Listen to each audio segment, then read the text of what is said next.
All right, welcome back, Lions. Joining us today is David Armand, the writer in residence here at Southeastern. Welcome, Professor Armand, and thank you for being here today. Thanks for having me. Great. So, Professor Armand, tell us how you first came to love writing. We assume that you do. Okay. Most of the time. Maybe for the paycheck. I don't know. Yeah. Well, okay. And how you eventually came to Southeastern. So, writing and how you got here. Okay. Well, so I started writing when I was pretty young. I love to read ever since I was a little kid. And so I started writing comic strips probably when I was about 10 or 11. Mm-hmm. And then just kind of progressed from there. And I actually came here to Southeastern as a student and took creative writing classes, which I didn't know existed until I came to college. And then I just kept coming back. I came to graduate school here, and then I started teaching here. And in that time period, I was also publishing, and I published a couple of novels.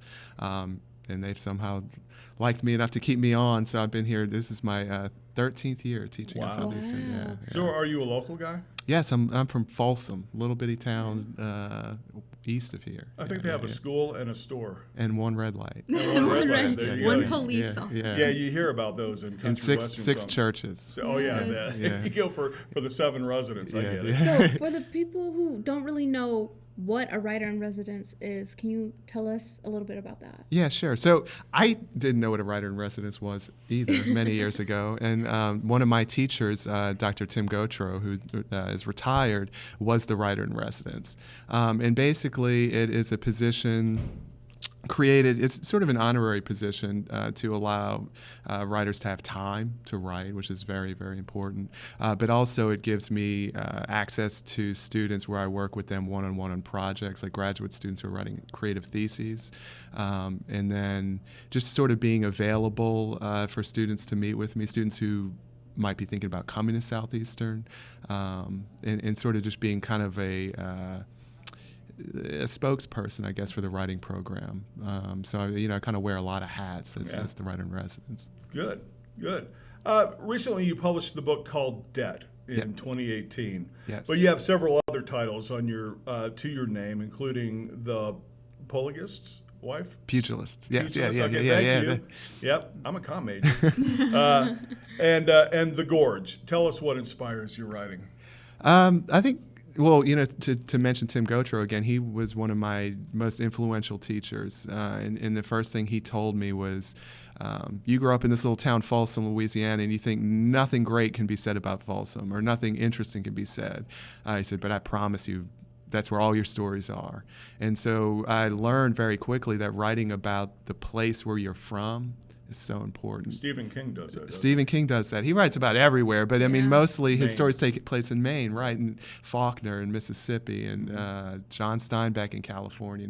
And so I realized that he was right about that. And so all my stories take place either around Folsom or in the country, a meet, and I love this place. I love writing about it. So I mean that's kind of where all my ideas come from, is just driving around every day and seeing people. Cool. Right. So your book, Debt, I know it's a little newer. Yes. And so tell us about it. No spoilers. Okay. But tell us a little bit about it. Well, Spoilers after the show.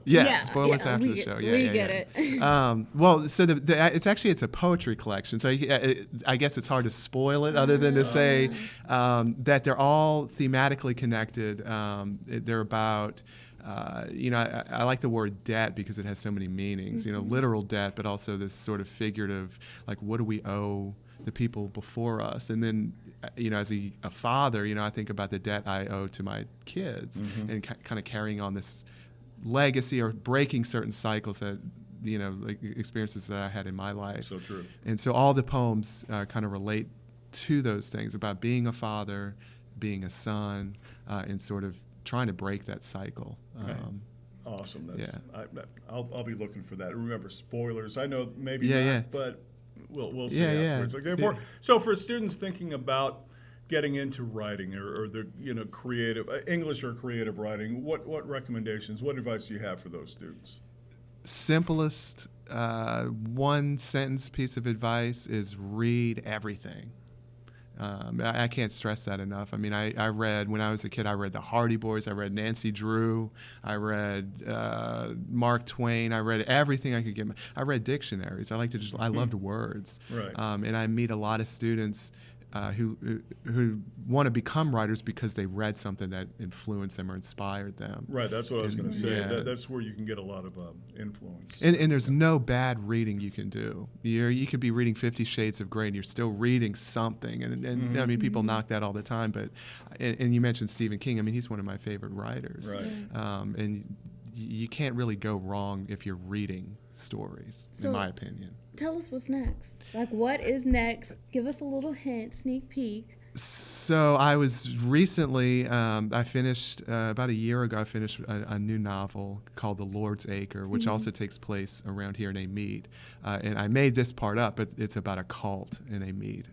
And so I just recently got a contract for it, so it's going to be coming out next fall. That's amazing. We're super excited about it.